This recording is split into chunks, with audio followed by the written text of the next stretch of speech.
الله أكبر ولله الحمد. الحمد لله الذي جعل لكل أمة منسكا ليذكروا اسم الله على ما رزقهم من بهيمة الأنعام، وعلم التوحيد وأمر بالإسلام.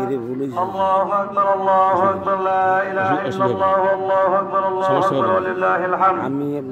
ونشهد أن لا إله إلا الله وحده لا شريك له، ونشهد أن سيدنا ومولانا محمدا عبده ورسوله الذي هدانا إلى دار السلام. الله أكبر لا إله إلا الله والله أكبر ولله الحمد.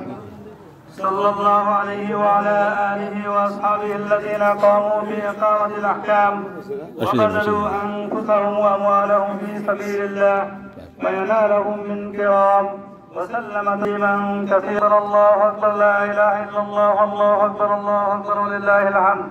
أما بعد، فاعلموا أن يومكم هذا يوم عيد شرع لكم فيه مع أعمال أخر، وبين نبيه وصفيه صلى الله عليه وعلى آله وسلم وجوبه وفضائله، ودون علماء أمته من سننه في كتب الفقه مسائلها.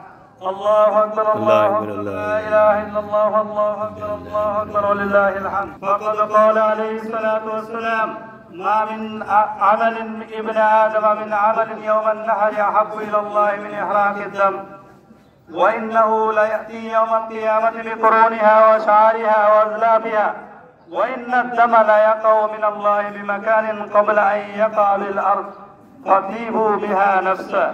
الله أكبر لا إله إلا الله والله أكبر ولله الحمد. أصحاب رسول الله صلى الله عليه وسلم: يا رسول الله، ما هذه الأضاحي؟